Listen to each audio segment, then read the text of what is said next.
was supposed to be a polite panel on institutional trust. Then Tulsi Gabbard took the mic and called Nancy Pelosi a corporate relic from a political era nobody asked to keep. Gasps, laughter. One aide froze mid-pour. Pelosi didn't wait for moderators. She fired back instantly, with a line that made half the room sit up and the other half wish they hadn't come. Like and subscribe for more breakdowns, and tell us whose side would you be on in this moment. The event was supposed to be safe, branded as Voices of Integrity, a bipartisan conversation on institutional trust. The summit had been organized by a DC-based nonprofit. The lineup was deliberate, a mix of party veterans, policy outsiders, and reform-minded names designed to look united, even if they didn't agree on a single thing. They booked a neutral venue, the Smithsonian Auditorium. Low ceilings, warm lighting, no official U.S. Senate logos, no campaign banners. It was the kind of setup that screamed just a conversation. But even before the panel began, people noticed the tension. Two names on the stage didn't belong together. Nancy Pelosi, former Speaker, Democratic establishment powerhouse.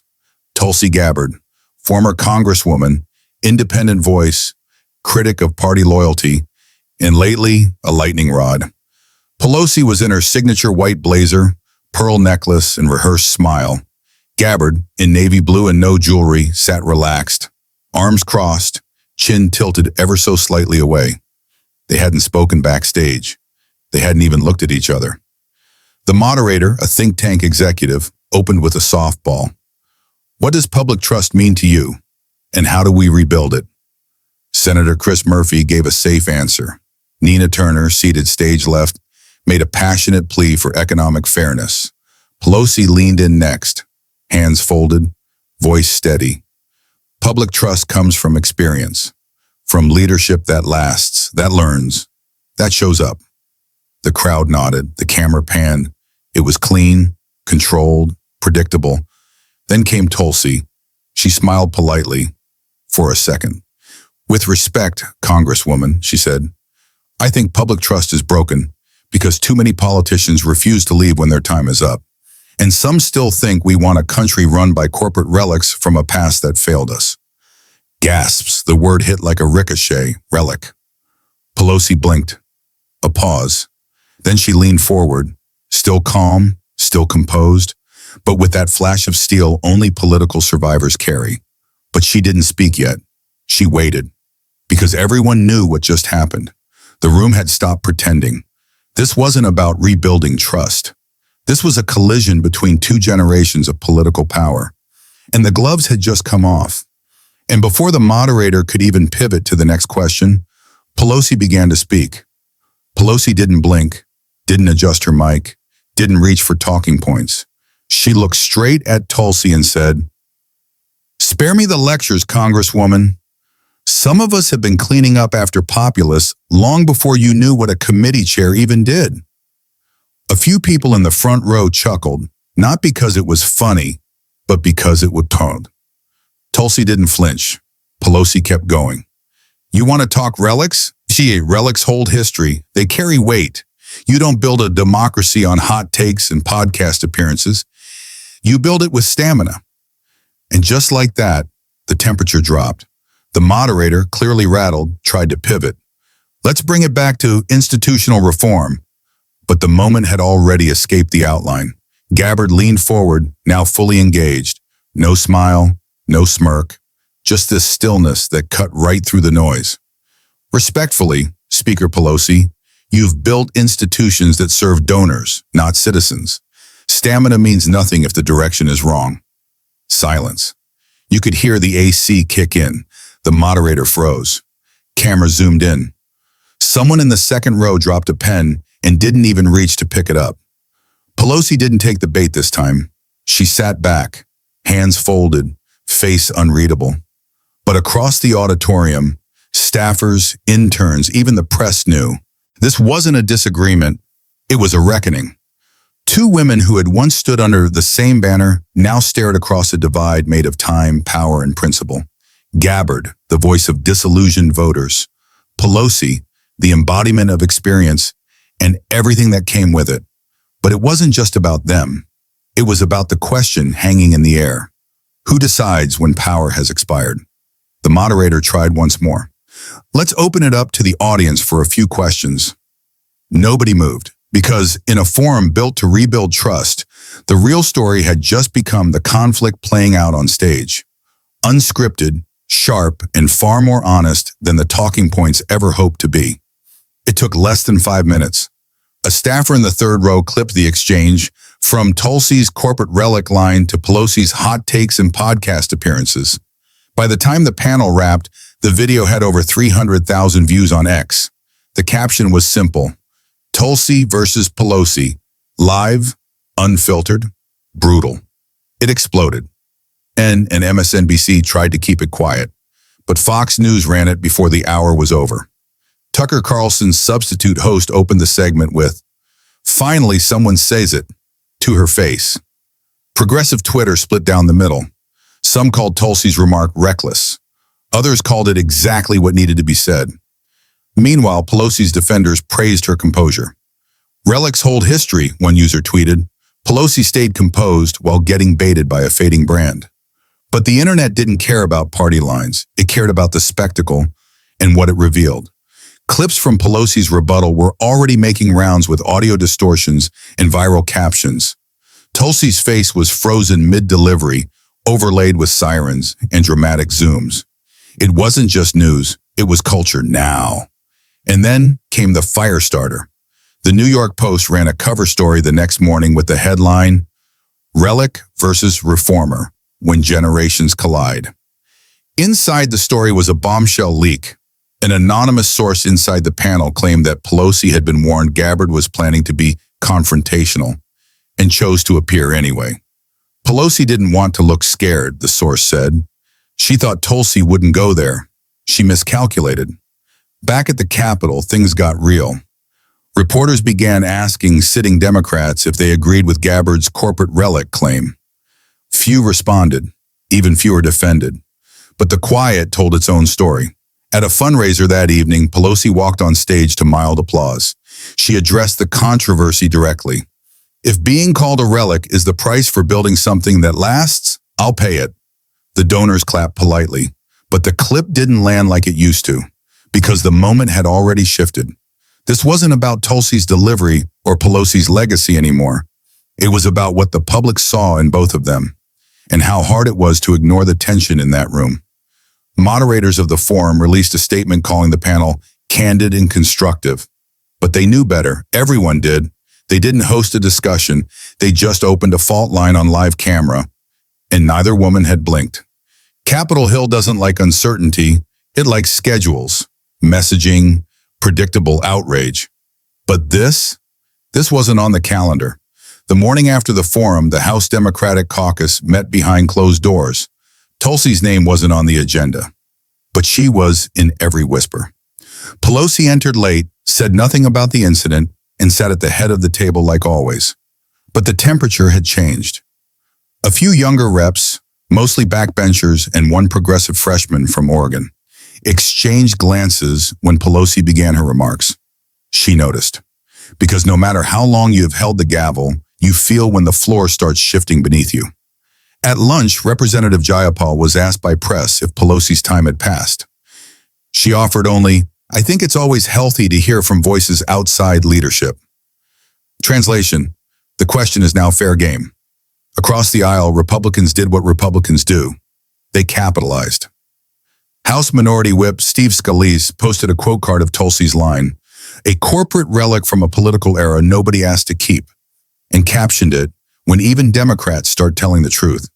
But something even more unexpected happened that afternoon. Pelosi made a phone call, not to leadership, not to the DNC, to Tulsi, no aides, no cameras, just two women, political opposites with history and hurt between them. The call was short. According to sources close to both sides, here's what was said. "Pelosi, you got your moment. Just don't mistake attention for answers." Tulsi, "I wasn't looking for a moment. I was looking for honesty." A pause.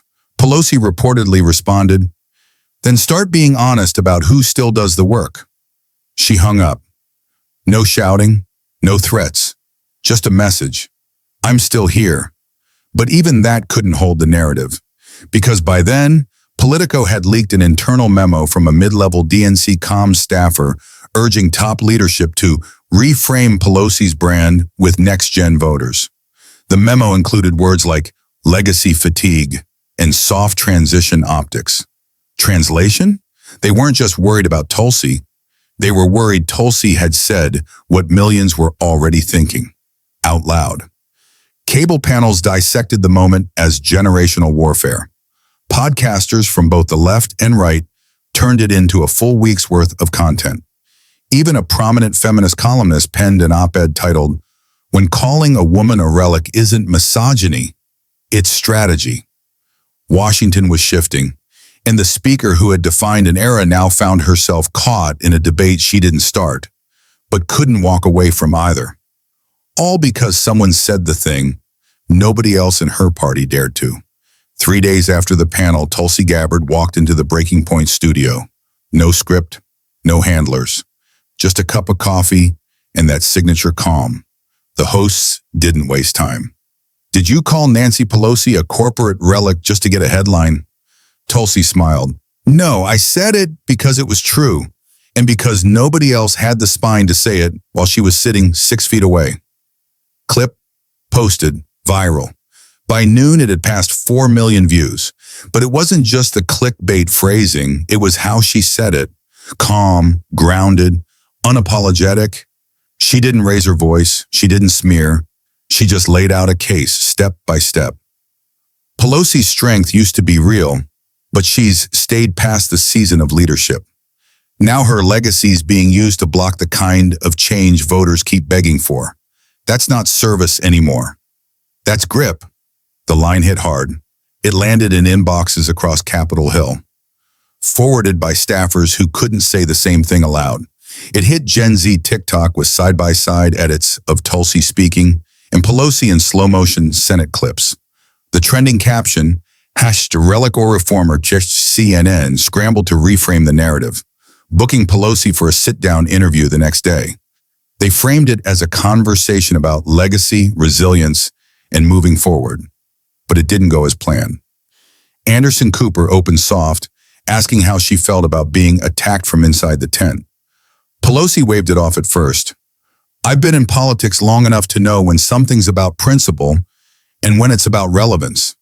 But then Cooper asked, "Would you consider Tulsi's criticisms legitimate?" Pelosi froze for a beat. Her eyes narrowed just slightly. Not anger, but calculation. "I consider them rehearsed. It's easy to throw grenades from the outside. It's harder to stay and do the hard work. To govern. I've been governing longer than she's been on TV." Boom. And that was the moment. The moment it stopped being just a clash. It became a contrast. One woman defending power from the inside. One woman attacking it from the outside. Both believing they were right. Both speaking to different Americas. That night, cable news ran the clip with dueling banners. Tulsi Gabbard, doubles down, Pelosi, "I governed while others talked." But Twitter didn't pick a side. It picked the stare. Pelosi's glance, after saying rehearsed, froze online. Memes flooded the platforms. GIFs, split screens, TikToks, even high school debate pages grabbed it. Because in that moment, you weren't just watching two politicians. You were watching a generation argue with itself. In real time. On camera. Without a script. It wasn't supposed to happen again. Not this soon. But the organizers of the Jefferson Civic Dialogue Summit had already locked the lineup. Pelosi, Gabbard, both booked months in advance. Before the quote, before the fallout. Canceling either one now would signal surrender. So both confirmed. No joint panel this time, just consecutive keynotes. Same stage, same day. Separated by a coffee break and about 10,000 megawatts of tension. Pelosi arrived first, security tighter, staff bigger. She stayed backstage until her name was called. Her speech was classic Pelosi, firm, layered with policy data, peppered with phrases like protecting progress and preserving what works. It was received with polite applause. Then came Tulsi. No teleprompter, no entourage, just her and the mic. She didn't reference Pelosi by name, not directly. Some say experience is everything. But if experience only defends the broken, then it's not wisdom, it's habit. The crowd stirred. She spoke for 80 minutes, pointed, composed, sharp. Then came the moment. During the final audience Q&A, a 19-year-old college student stood up. He wasn't shaking, he wasn't dramatic, just tired. How do we build a country that isn't always run by people who think their time never ends? The room stilled. Pelosi, seated off stage now, turned slightly. Gabbard paused, then said, by asking that question, over and over, loudly. Applause broke, not roaring, but real.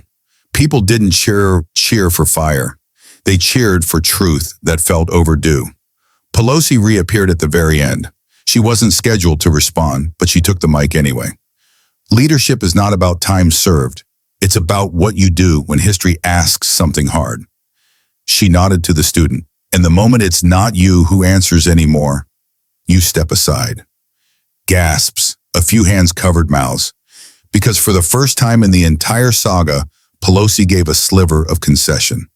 It wasn't an apology, it wasn't a resignation, but it was an opening, and that mattered.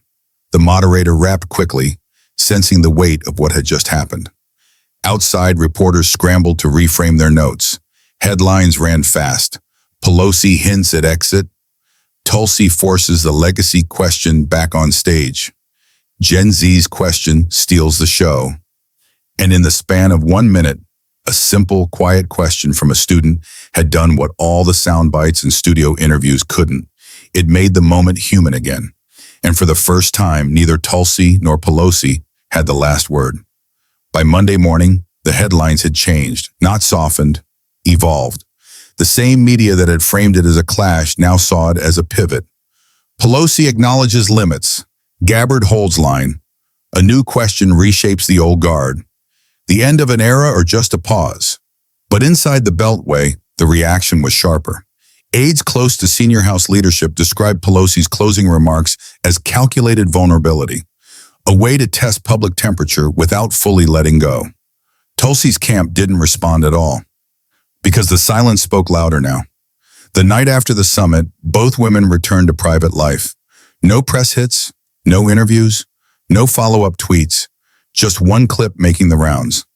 A shaky phone video, filmed by someone in the 10th row during the last moments of the Q&A, caught something the broadcast cameras missed. As Pelosi stood to leave, she turned toward the student who had asked the final question. He nodded respectfully. She looked down for a second, then said, almost to herself, but just loud enough to be picked up, "You can't lead forever." That's not the point. 7 words. Not planned, not spun, not a campaign line. And yet, they landed like punctuation on a 40-year sentence. The clip hit social platforms within the hour. Gen Z stitched it with Tulsi's earlier remark. Boomers debated it on Facebook. Moderates called it maturity. Progressives called it overdue. And for one rare moment in American politics, the reaction wasn't split by side, but by feeling. People didn't agree on who won, but they agreed on this. Something had ended. Something else had begun. In a town that rarely admits transition unless it's forced, 2 women, different in every way, had opened a door neither one fully closed. And it all started with 7 words, spoken without agenda, in a room nobody expected to catch fire. Like and subscribe. If you believe real questions still matter, and tell us in the comments, who do you want to see next in a room like that?